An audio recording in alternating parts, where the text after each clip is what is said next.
Okay, whenever we're ready, we'll just get started. Right, Margaret, shall we start talking about your first recollections when you went to school, please? I do recall it, and it's a long, long time ago. It must be way back in 1936. My mother took me along to the village school here in Orawas, and I can remember walking down this corridor with dark pavias, and it was rather gloomy, a particularly Victorian building, and carrying my teddy, which caused a lot of laughter because going to school with a teddy, but nevertheless that was my first day at school. And I really do recall it very vividly because I suppose I'd been protected at home rather by my family, and I hadn't really mixed with a large group of children, so it was quite an experience. The other thing, which of course is so different today, my parents lived along Ricknell Street when they were first married, and I walked from there to the school 4 times a day. And when I now see children being transported in cars just everywhere, it's a sad reflection, I think, on modern times. But although I do appreciate and understand the security and the fear perhaps of people leaving their children to walk alone, but nevertheless, I mean, that's what we did. It was expected. The dentist. That was another experience of childhood and school, because in those days, of course, you had annual checkups. A school dentist came.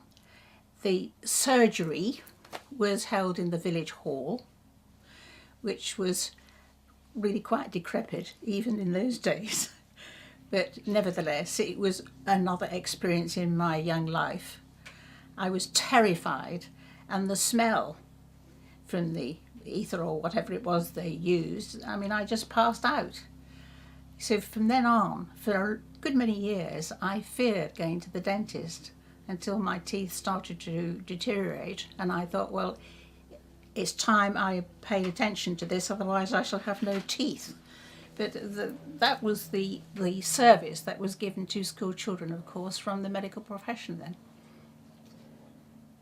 And you told me that when you fainted, Mrs. McKnight hit you with a drumstick? That was when I returned to school, back to a lesson. I can't recall exactly the treatment I had, but I must have been feeling a little bit under the weather. And because I put my head on my arms on the top of the desk, she came along with a drumstick and whacked me across the head. Something, of course, you would never experience in this day and age. So that is a plus in modern day teaching, that you don't hit children. And also, Mr. McKnight used to get quite cross if you were late, didn't he? Well, he made no allowance for the distance I had to walk. And I was late one day getting back from my lunchtime, and I didn't think it was very becoming of a headmaster to say, "I'll scuff you round the earhole," and neither did my parents appreciate it. So I promptly was taken away from the school, which was a pity because it was a good school, and I went to the Friary at Lichfield. Thank you. So we'll just wait for the phone. Sorry. Before I forget, Peter, there's a bag of tapes there. Ah. God knows what's in them because Right. they're so old, but there is reference to the Paul Pry. Now that could be the demolition of. Yes. We've had very little on the Paul Pry.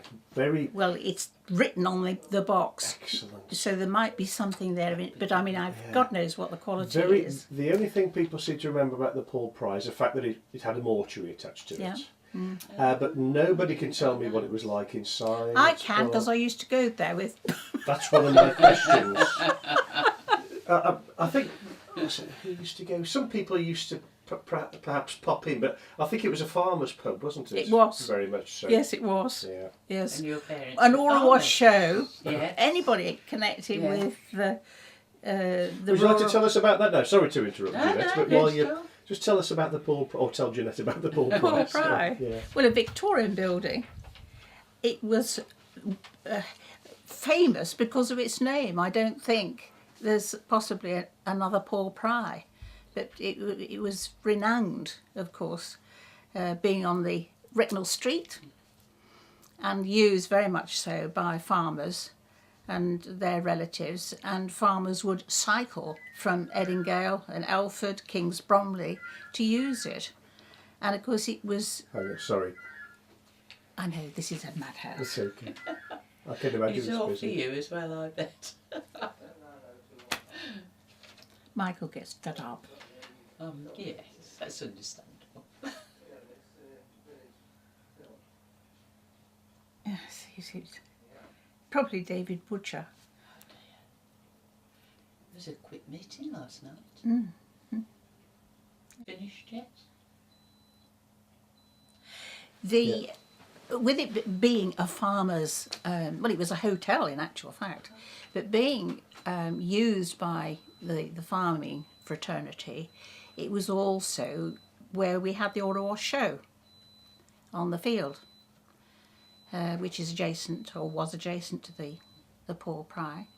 I mean, that was quite a day, because in those days, of course, there were many farmers in the village of all sizes, and they all entered their animals for competition, but then of course so did all the surrounding villages, like Elford, Eddingale, Bartland and Eadwood, Taton Hill. For miles round they brought their animals, and it was quite a day. And then Sorry, can I stop you again? I can hear. I'm sorry about this. I'm just hearing that beeping. It's going to pick up. Okay, right. Sorry about that. so right, where do we start again? Start from the Orawash show bit. Orawash. And farmers from all the villages. Yes, with it being the Paul Pry being a centre for the farming community, it was utilised, of course, for meetings for the Orawash show. The Orawash show was held in the field adjacent to the Paul Pry, which of course is still there, but in change of ownership, obviously. And the show day was a really, really big event for the village. That people from miles around, farmers particularly, participated and brought all their animals for competition, judging, etc. The usual things, the women's institutes and trade tents. It was quite a day in the year, and something we all look forward to. Then in the evening there was a dance in the village hall, which used to be quite a riotous affair, but a lot of fun and very much a community event. So can you tell Peter what it was like inside? Well, it was Victorian, typically Victorian. I mean, what can I say more than that? Very dark. There was darkish, yes, high ceilings, a lot of woodwork, panelling, and it was comfortable, but probably the other pubs were more cosy. The cottage type public houses were more comfortable. Okay, sorry. Back to you. No, that's okay. You went to Burton College, didn't you, to become an accountant, and then you went to the mill? That's right. Yes, yes. I mean, ideally, I would like to have gone to university, but in those days, of course, if your parents were self-employed, you were expected to pay to go to university, and my father did not think it was a good investment. He obviously thought, oh, she'll be married in 2 or 3 years' time, and that'll be all wasted. Rather an outdated viewpoint. So I went to the Burton College and did accountancy and business management, but it really was not my scene. I would have much preferred to have gone into a profession that was an outdoor activity, sport, or even back into farming. But I'm just going to stop. Do you mind if I close these doors, because I can still hear the beeping? Can It's you? gonna pick- Yes, yeah, please I'm sorry. do. Nothing personal. I'm just going to shut these doors. No, that's okay. You've got very good hearing, Yes. Esther. I Yeah. can't I'm hear just it. very aware of it because when you're filming stuff, you realise You're conscious of it all now. the you little see. beeps and so on. Yes. So that should. Sorry about that. We'll get there. Okay, back to the mill. Well, you told me about the toilet facilities now, Well, which I found interesting. again, when I finished my training at Burton College, then I went to Orawas Mills. It was local. They were family friends, and I spent 13 years there. Again, how things have changed and how things have moved on. The health and safety, of course, you had to make proper provision for the work staff, the chaps who worked in the mill. But the white-collar workers, it didn't cover the legislation for them. And our toilet, sounds dreadful, was a bucket, sort of an Elsan. We never did ask how it, and where it was emptied, but we leave that to our imagination. But I can remember writing to a trade union. Oh Lord, let me think what was his name? I don't know. Am I allowed to move? You are. Will ever know this, of course, but I did, to ask him what I could do about it. And he wrote back a very courteous letter to say that was the wrong trade union and directed me in the right way. But I suppose that was the first time I really became involved with not necessarily politics, but standards of what we should expect. But there we go. Thank you. You mentioned the shops, the farms and the pubs, I think, already, but then you went on to talk about basket weaving?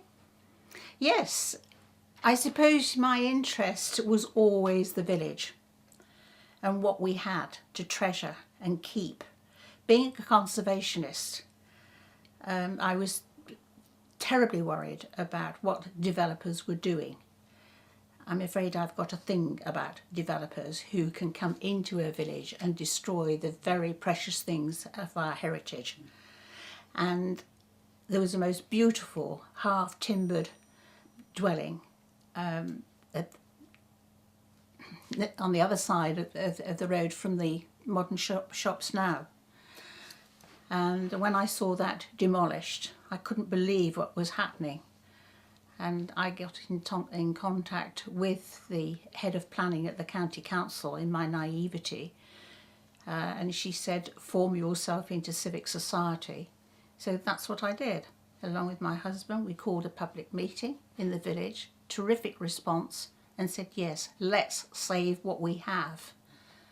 Because we'd already lost a farmhouse where the new shops are, and a beautiful barn on that side. We'd lost a very fine farmhouse and buildings where the modern properties are adjacent to Peter Coates' shop. And I could see we'd have nothing left. Bit by bit, all the old properties were going. And the final straw, of course, when an application came in to demolish Park House. Now that is a fine building. And I just wanted to make sure that we didn't lose anything more in the village.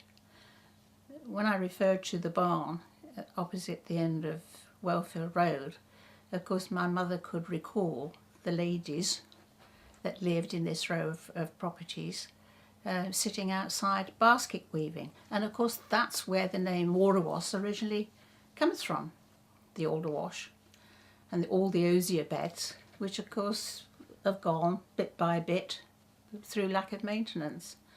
But there's a lot of history attached to Orawas if we bother to find out. And it's very encouraging to know now there is an organisation that's just doing something about that, so we don't lose sight of our history. Thank you. Oh, sorry, I thought you were going to speak. No, I'm just coughing. What did you do for recreation? Well, always very busy, always active. I played sport. We had a girls' cricket team in the village then. I played hockey, I played lacrosse.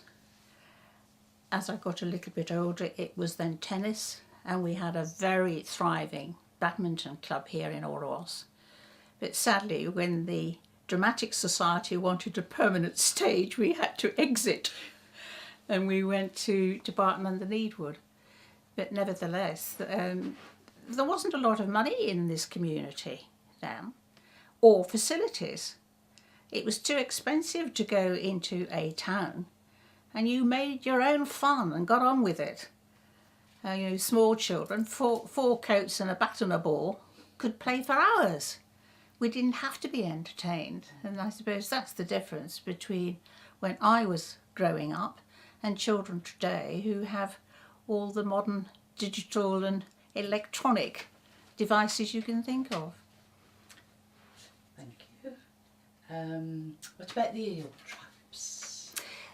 That is another part of our heritage that we have lost. There's a small weir at the back of the mill building where the diversion underneath the mill goes, and there were eel traps there because of course that was another of the occupations in the village. And instead of them being preserved, because I don't think we were fully aware of it, being on private land, but they were destroyed by one of the landowners. But there again, you see, it's not being aware always of what we have. And this is where I hoped that civic society would take a keen interest in our heritage, make sure that we preserve what we have. And of course, we were responsible for getting so many of our buildings listed, so developers could not come in and just demolish them, hey, willy-nilly. And I think it's been to the benefit of the village, and this is what attracts people. It's a lovely village, and we should preserve it. Thank you.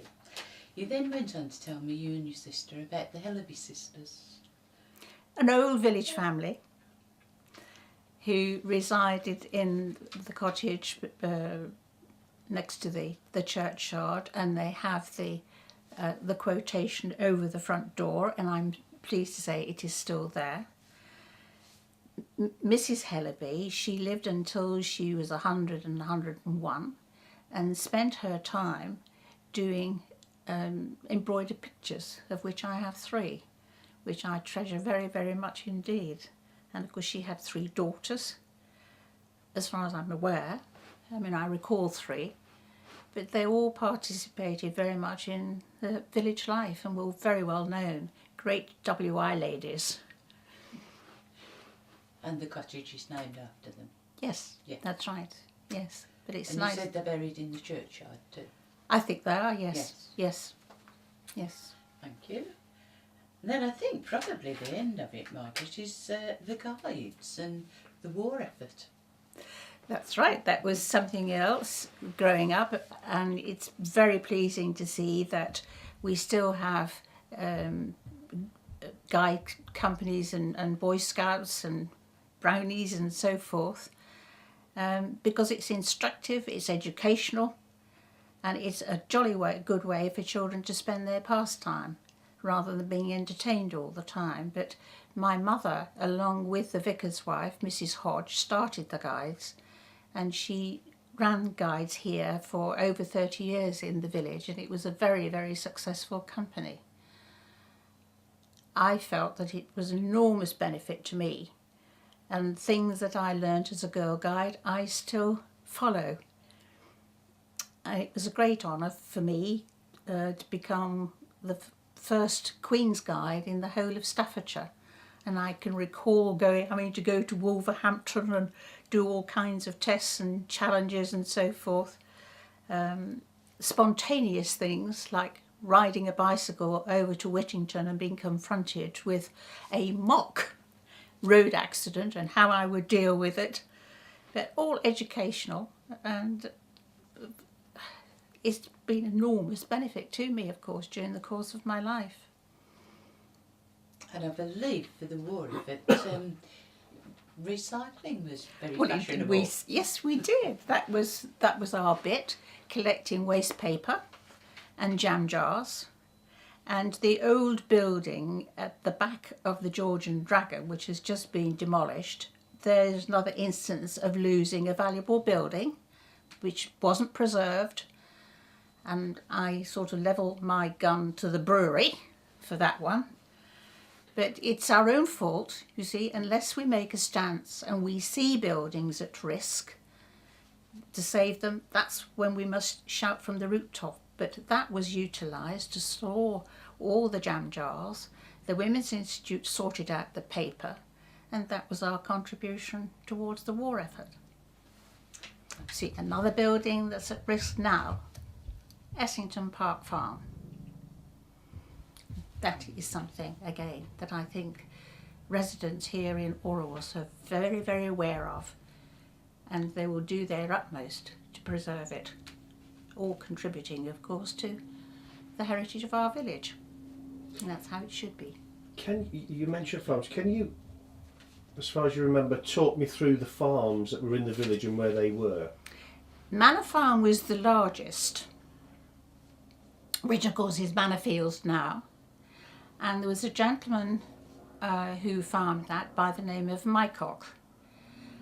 And my recollections, although I wouldn't be very big, he had a beautiful Frisian herd of cattle. The Malapers, of course, who are still resident at Home Farm, although I don't think they're active farmers. There was Mr. Mansell's farm where the shops are. There was a farm, of course, next to Peter Coates' shop. The Swinfields. There were all kinds of very, what you would probably class as small holdings. There was one, the house has just been converted and developed. God, what was the name of those people that were there? Michael won't remember. Where was it? It's where you know where Mrs. Wassell lives? Going up to the top of the main street before you get to John Barker's old shop. Oh yes, yes. Oh, Yes. Smith's. It began Smith. Yeah, it was Smith. Mrs. Smith, Yes. wasn't it? Yes. Was- Smith's. Yeah. I mean, there were all kinds of Mr. Mellor, of course, at Essington Farm. Mm-hmm. So there was quite a collection in the vicinity, and then of course on the periphery, you had the MacGibbons at Overley. You had Frank Peaver. Everybody used to laugh about that because his name was Peaver, but P-over, Orgreave. It used to cause a lot of laughter from the kids in the village. Thinking about the shops, if you took us on a journey from the A38 to the Kings Bromley Road along Main Street. The first one, of course, was on the left-hand side where Leasley's garage is now. There was a shed at the back of that property where the cycling club used to call in. On the opposite side of the road, sadly it has been demolished. There was a little sweet shop where the boot mender was. That is possibly still there. I just can't remember the sequence of shops in that row, but of course sadly you see where the Polish antique shop was, that has gone. But that was certainly where the sweetie shop was, and it followed being an ironmonger's, a very, very popular shop and used again by the farming fraternity. There was nothing that Mr. Cowley didn't have. Then as you went up the main street, of course, there's what is now the electronics shop. That was a fish and chip shop. It was further on, of course, you came to the Barker's shop, which was going up market, so to speak. 3 generations there. Then, of course, as you went further, west you had the butchers, of course. The opposite side of the road where the dentist is, that was Dolman's grocery shop. Next to Petercoats there was a small draper's shop where Mr. and Mrs. Wright had their property. Where Pear Tree Cottage is now, that was the pharmacy. As you go just round the corner, of course, the post office as it is now, and then just past there was a little grocer's shop, and Mr. and Mrs. Williams kept that. Then going up the main street again, you came to the cooperative, which was quite a sizable shop. And then, of course, Mrs. Dickinson's shop, and her mother owned that prior to that. Do you remember the shop opposite the co-op? What's now the entrance to Butts Croft? There was another... Well, I don't recall a shop being there, but there's one which is very run down now, which used to be a pet shop. It was a pet shop, it was a fish and chip shop, it was an antique shop. It had several changes. His paper shop, but sadly now it almost looks derelict, which is rather sad to see that. I think that's, yeah. That completes it, yes. Thank you very much. Okay, thank you. We covered it. Yeah, we've covered everything. Is there anything else that you want to So much. add, or any stories, recollections, memories that you feel you want to get out of your system? Well, I suppose my main interest has been looking after the welfare of Orawas, hence me going on the council, because although I formed the civic society with the support of the village, that didn't give us sufficient power. We were represented, of course, by farmers from Orgreave and Fradley, and we had no representative at Lichfield District Council. But my biggest fear was developers coming in, demolishing all our old properties, destroying our heritage, and I felt it had to be stopped. So I was determined to stand for council. I was not politically minded particularly. So I stood for council, was elected, and I've been there now for 41 years, looking, I hope, successfully for the welfare of this village. But if you don't participate and if you don't take an interest in your community, then you risk the possibility of losing what you've got and what you treasure most. And we have an idyllic village. All social levels, they all mix, and I think that's one of the major benefits of this village, that everybody mixes and meets each other and participates. It's all the community activities that go on. There's no need to be bored in Orawas because there's so much to do if you've got the will to do it. That's very true, Margaret. I think one of the things that when I was chairman of the health authority, the physicians the geriatricians used to say they had never had any fear of discharging elderly people because they knew people in Orawas cared for their elderly and they would be looked after.